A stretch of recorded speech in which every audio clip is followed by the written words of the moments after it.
thinker. A young man who left the shores of Ghana in the latter part of the 1800s. His name was Tete Kwashi. He traveled to a small place called Fernando Po in Equatorial Guinea now. He worked as a plantation farmer, almost a slave. He was not a middle-level worker. He was not a high-level worker. He was just a worker.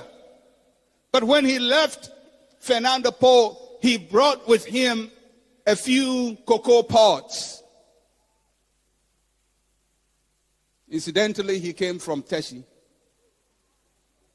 But he went to the mountains, the Abri Mountains, went to Kropong, eventually settled in Mampong, planted his first seeds from the cocoa that he brought. He didn't have much success very early. By 1879, he planted the first seeds in Mampong. By 1891, that is between 1879 and 1891, that's about 12 years, Ghana exported its first cocoa. 12 years after the first man planted the first seed, we exported the first cocoa. Can you imagine how many bags we exported? 2 bags. But by 1910, from 1879 to 1910, that is just about 31 years, is that right? 31 years. Ghana had become the leading producer of cocoa. Between 1910 and 1980, Ghana was the world's largest exporter of cocoa. The cocoa industry became the foundation of our economy.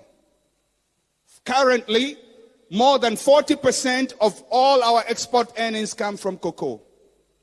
It occupies about 10% of our gross national product. Why am I giving you all these statistics? Because one man carried the economy of a country on his shoulders. A generational thinker is one who is able to sow seeds for the future.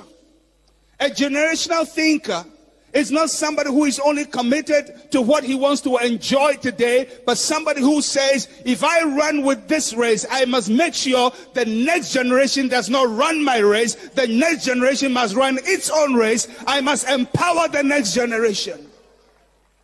A generational thinker thinks beyond his personal needs. They sow seeds for the future. A generational thinker must plan at least for 4 generations ahead of him. If you read the Bible, every blessing of God, he says, is to the 3rd and 4th generation. When God blesses you, it has generational consequences. In the same way, if he curses you. If we are going to take charge of the future, we have to be generational thinkers. That means that for everything you do, you have to think of the person who is coming after you. And make sure the person coming after you will not be worse off, but will be better than you are. In very, very little things that we do. We must build capacity for the future. And we must power the next generation. A generational thinker, which is what I'm asking from you today, is a person who says, my life is not just about me, it's about the person coming after me. If you are a generational thinker, and you even go to the restaurant to eat food, and it's a buffet, you think about the person who is coming after you, not yourself alone. So you don't clear all the food on the buffet table simply because it's available to you. A generational thinker says, when I leave, the next person coming after me should not be empty. A generational thinker says, it's not just about me. I must make sure those coming after me have it easier than I had it. A generational thinker says, I want people to stand on my shoulders to go higher so that in their generation they'll be greater than me and my generation. In little ways, when you are a generational thinker, when you have used something and you are giving it to somebody else to use, you give it to the person in a better shape than you found it. A generational thinker says, if you rent a house and you are leaving the house after your rent is over, you keep the house in a good condition and you paint it so that the next tenant does not have to come and repair your problems. A generational thinker says, if I go for a public gathering like this one and I drink water, I don't want to give a burden to the next group. I want to make sure I carry my own burden so the next generation does not start by carrying my burdens. A generational thinker is thinking about the next person on the line. I'm telling you, Africa, I'm telling you, my friends, if we want to make an impact, we have to stop just thinking about ourselves.